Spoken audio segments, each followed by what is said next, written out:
Most empires have a shelf life. They rise, they expand, and they inevitably collapse.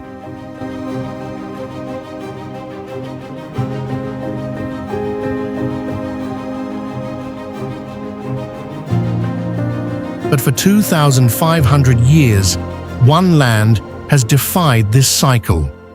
Look at a map of the Middle East. Empires like the Romans, the Mongols, the British, they flicker and disappear. Iran remains.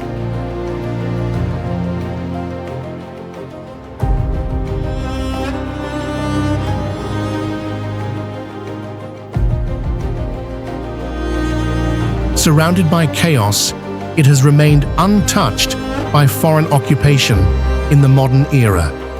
Why? It's not just the military, it's a biological and geological anomaly. From a forest that literally cheated the Ice Age to a desert so hot that bacteria, the very foundation of life, cannot survive. Today, we're deconstructing the Iranian fortress. We'll show you the hidden network of mountains, the moving salt caves, and the death zone that acts as a natural nuclear deterrent. To understand how geography and civilization dictates destiny, hit subscribe and let's head inside.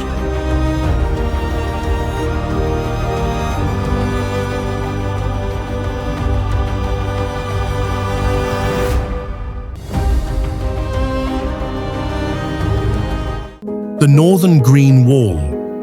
The first line of defense isn't a wall of concrete, it's a wall of wood and mist. While the rest of the Middle East is defined by sand, northern Iran looks like the Amazon.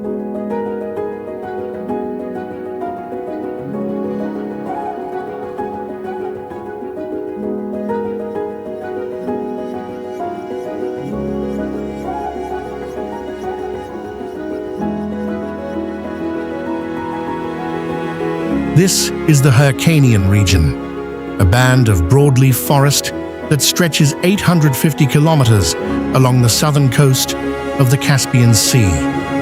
40 million years ago, when the Ice Age wiped out the forests of Europe,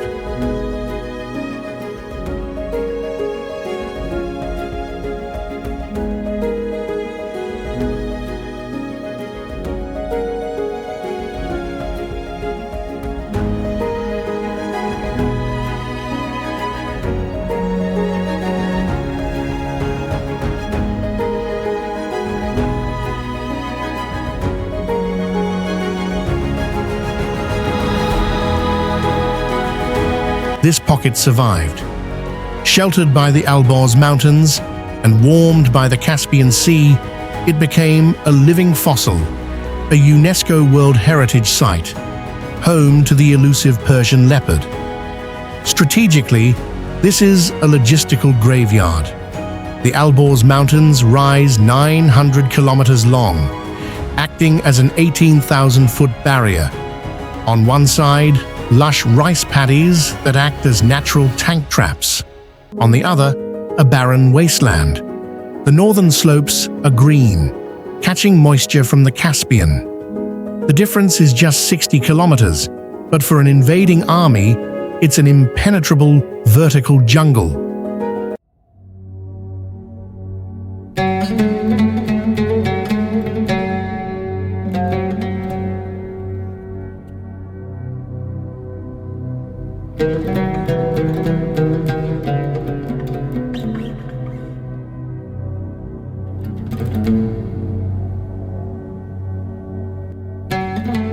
But there's a sleeping giant here, Mount Damavand. It's the highest volcano in the Middle East, rising 5,628 meters. It hasn't erupted in 7,000 years, but the magma beneath is still breathing. Hot or cooling magma bodies still sit beneath the mountain, creating massive geothermal heat signatures. This mountain isn't just a landmark. It's a thermal battery that the state is desperate to control, potentially using its natural heat to mask underground facilities from satellite infrared detection.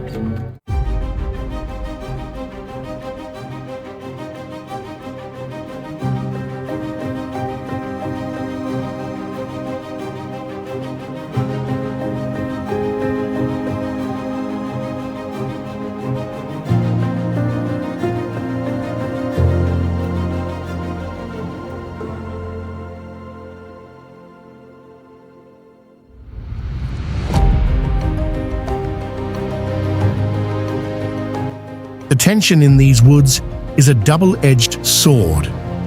Fog rolling off the Caspian at dawn turns fishing boats into ghosts, but survival here is a constant negotiation with the state.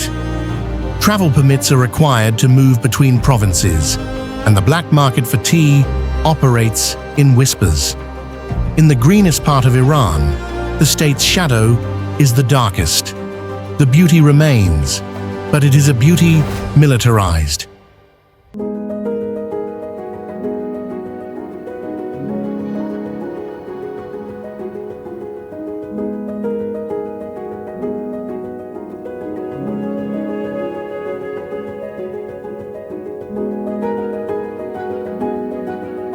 In the Hyrcanian forest, remote villages like Philband perch on slopes above the clouds. Houses of mud and timber cluster around a spring or a single ancient plane tree. Families survive by harvesting wild honey, cultivating rice on terraced paddies so narrow a tractor would fall, and foraging for medicinal herbs the forest guards jealously. The fog that confuses enemy columns also isolates these settlements for weeks. In winter, when the Alborz passes close, a village becomes a self-contained republic. Fuel is gathered from deadwood, meat is smoked in chimneys, and news travels only by foot. The state maintains control through rationed kerosene and permits, but the families here have an older pact with the land, one that predates every empire that tried to subdue them. Children learn the calls of the Persian leopard as warning signals, and elders still pass down knowledge of which spring never freezes. In spring, the whole village repairs terrace walls, singing ancient songs that drift across the mist-shrouded valleys.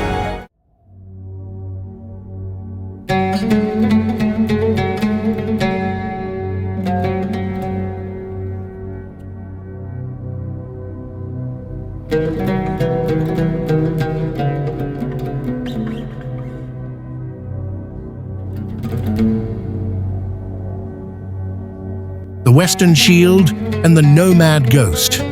To the west lie the Zagros Mountains, 1,600 kilometers of jagged stone, running from the Turkish border to the Persian Gulf.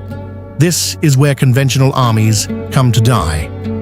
The Zagros are not one range, but many, a complex fold of limestone pushed up when the Arabian Plate crashed into Eurasia. Their northern valleys see winter temperatures below -25 degrees Celsius.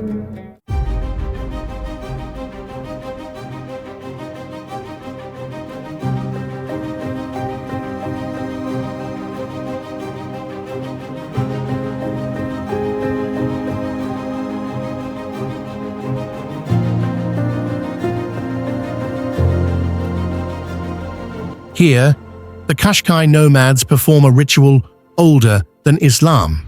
For thousands of years, they have moved through these mountains in a rhythm that reaches back to a time when writing did not exist. They walk 480 kilometers twice a year, moving their flocks across ridges that no modern map can fully capture.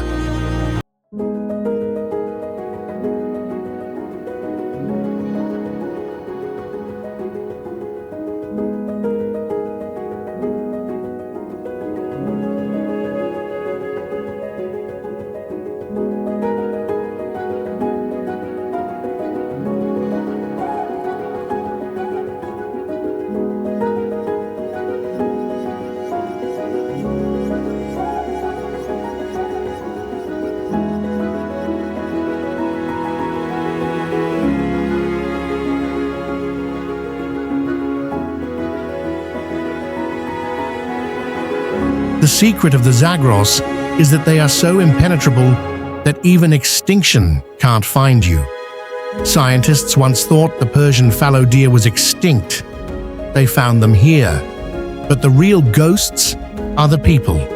The government is terrified of the Qashqai's mobility.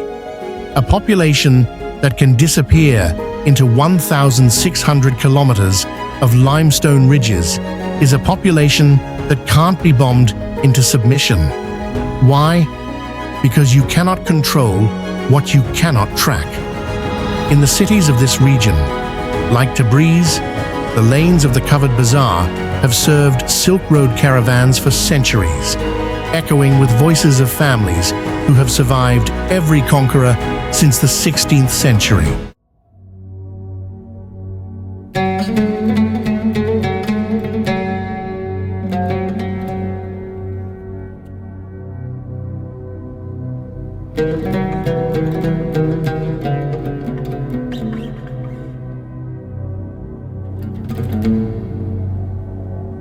Deep in the Zagros valleys, villages like Palangan stack stone houses into the cliffs like drawers. To an outsider, they appear invisible, blending with the limestone. Here, survival depends on transhumance and communal ovens. Women bake nanit taba on convex metal plates, while men drive goats along paths that no road builder would dare chart. Spring brings a desperate race. Families must harvest the snow-fed wheat before the heat wilts it, then migrate to upland pastures where tents of black goat hair wait. Water comes from ice-cold springs that the Qashqai call pilgrims' veins. A single elder with a staff manages the rotation of flocks to prevent overgrazing, a system of governance far older than Tehran's ministries. In these villages, Kurdish and Luri songs encode the geography itself. A lost shepherd can navigate by the dirges his grandmother taught him. In winter, snow buries the paths, and families retreat to windowless rooms warmed by dung-fueled fires, telling stories of heroes who outwitted invaders. The state may issue identity cards, but the mountain's own passport is the knowledge of safe caves and hidden grazing grounds.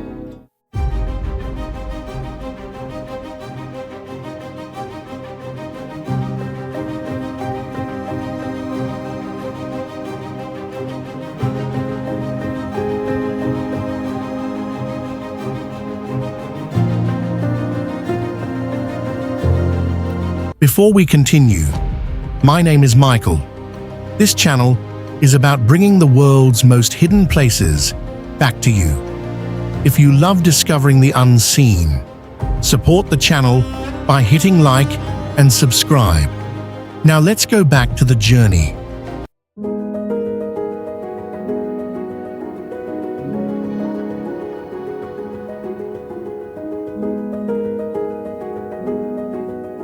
The Salt Labyrinth and the Moving Earth.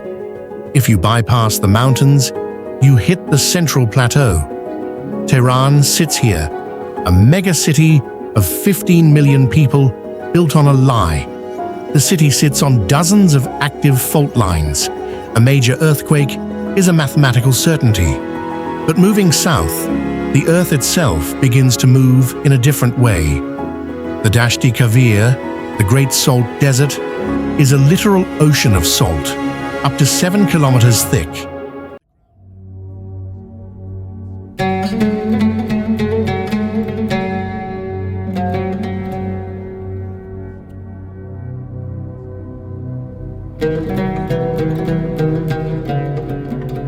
It pushes up through the crust in diapirs, salt domes that look like white blisters from space. In summer, temperatures reach 50 degrees Celsius.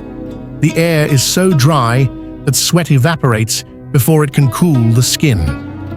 The kill switch here is water.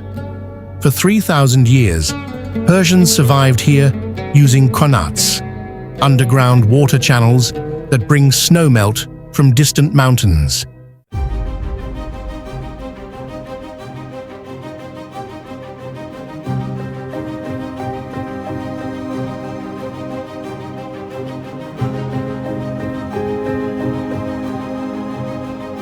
Today, water is a weapon of the regime. In the desert, loyalty isn't a choice, it's a hydration strategy. If you oppose the government, your water accidentally stops flowing. It's a silent, brutal form of control.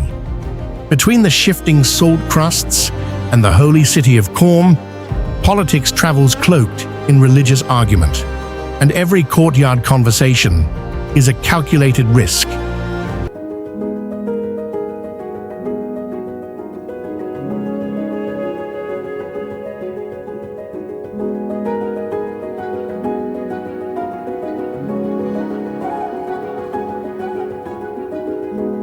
Along the fringes of the Dasht-e Kavir, oasis villages such as Mesa cling to life by a thread of underground water. The Qanat is the village's heart, a horizontal tunnel that slopes gently from a distant mountain aquifer, surfacing in a turquoise pool. Every morning, a Marab, also known as water bailiff, allocates time shares of flow, measuring not in minutes, but in the time it takes a brass bowl to sink. This precision is sacred. Stealing water is considered theft of life. The houses huddle around the Qanat outlet, topped with badgers, wind catchers that turn the slightest breeze into a natural air conditioner. Date palms and pomegranate trees create a microclimate of shade, while the salt desert beyond stays sterile. During political unrest, these villages survive by reverting to ancient barter systems: wool for sugar, salt for tea. Elders recall when the Qanat mouth silted up and half the village nearly perished. Since then, the annual cleaning has been a sacred ceremony, uniting families with picks and baskets. To be exiled from this water circle is a sentence more final than any government decree.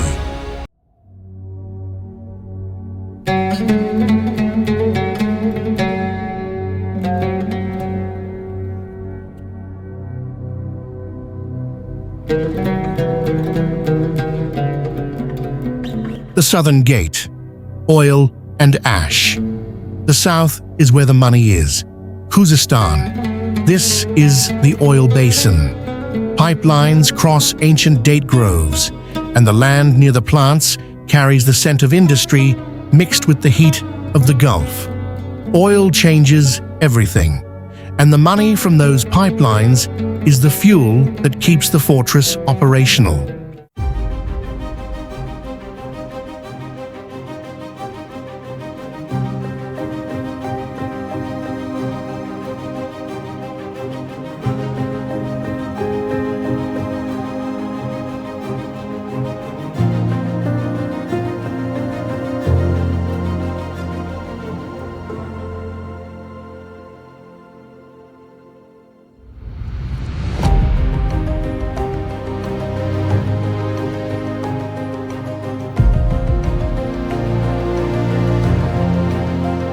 It's also the site of Persepolis.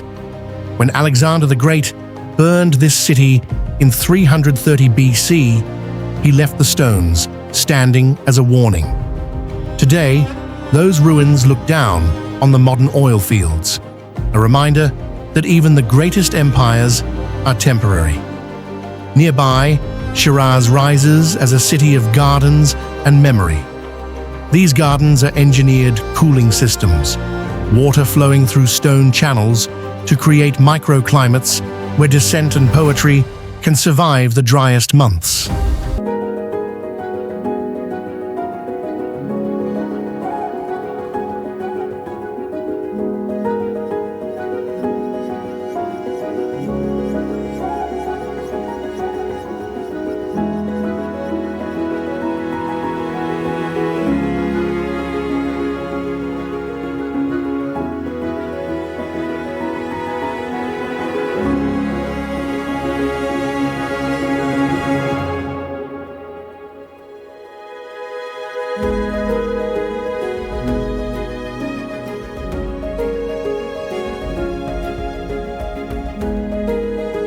Along the coast, the rainbow island of Hormuz glows with 70 different minerals. But behind the colors is a dark reality. These waters are the smuggling capital of the world. Saffron, fuel, and secrets move across the Strait of Hormuz in the middle of the night. This is the world's most sensitive maritime choke point. The Iranian state knows that by controlling these islands, they hold a knife to the throat of global energy.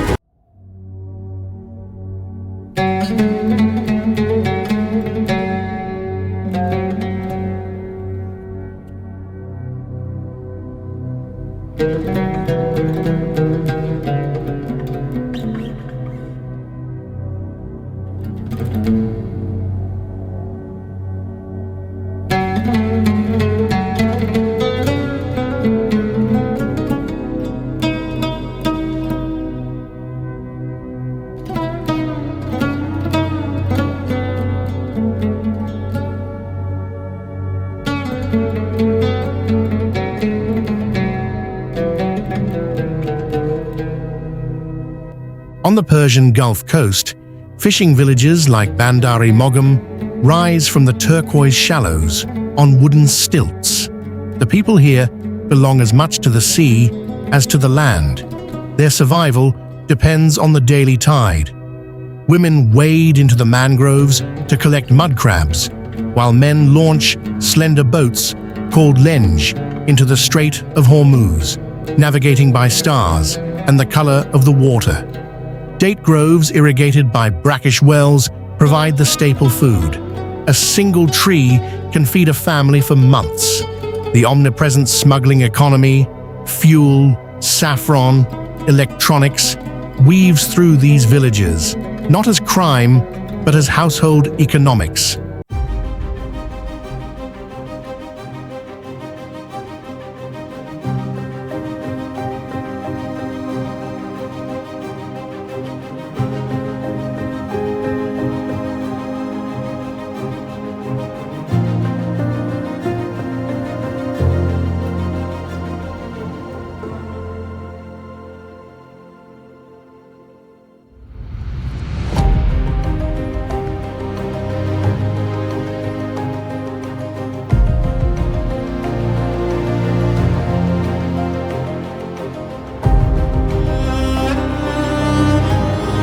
Children learn early to read the horizon for Coast Guard patrols. Here, life is a constant negotiation with the state's distant authority, but the rhythms of the sea, the monsoon fishing closures, the pearl diving seasons continue unchanged. When a son comes of age, he builds his own lenge by hand, stitching planks with coconut fiber, a craft no embargo can stop. The waters that isolate Iran's fortress also sustain the fragile liberty of these coastal hamlets.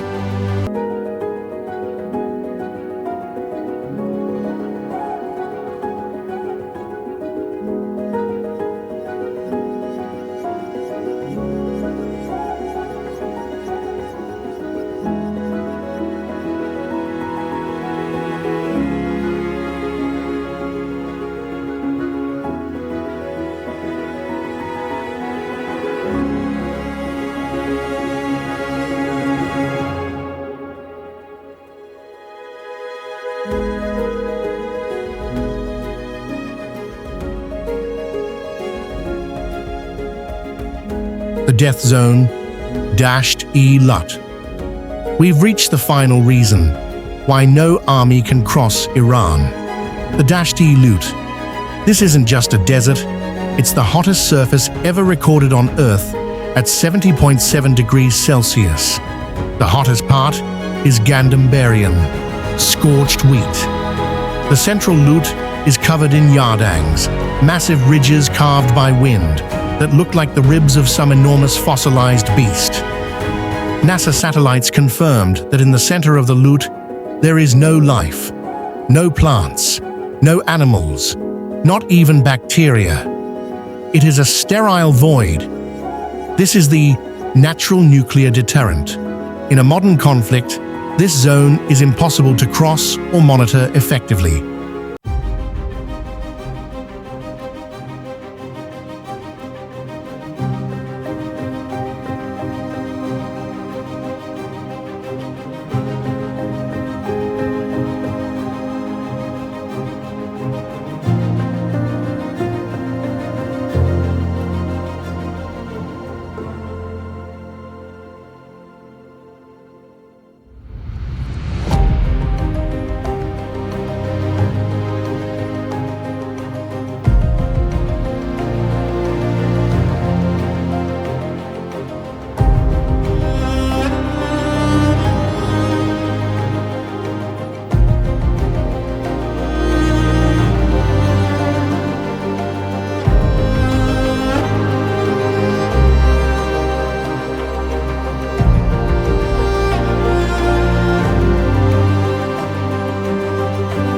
electronic equipment can withstand the heat, and no logistics chain can survive the exposure.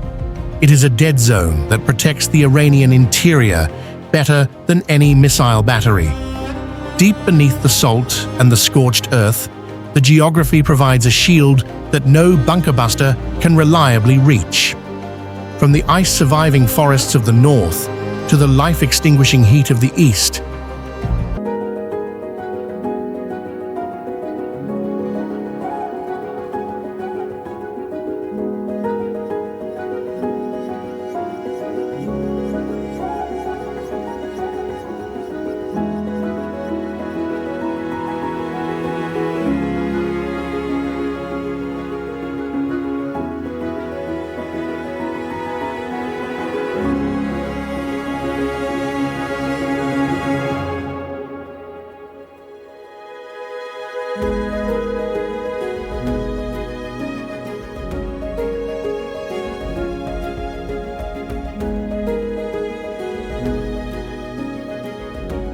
Iran has built its identity on the fact that the land itself is a weapon.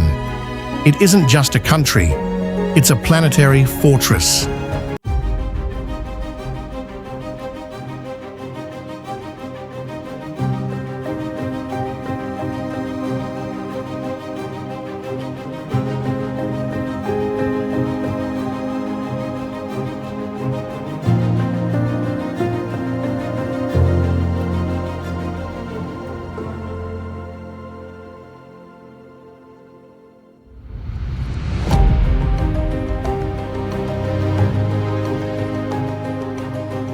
If this video changed your perspective on the map, leave a comment below.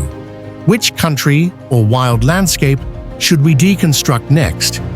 Hit like and subscribe to keep the series alive so we can bring the unseen world back to you. Until the next one.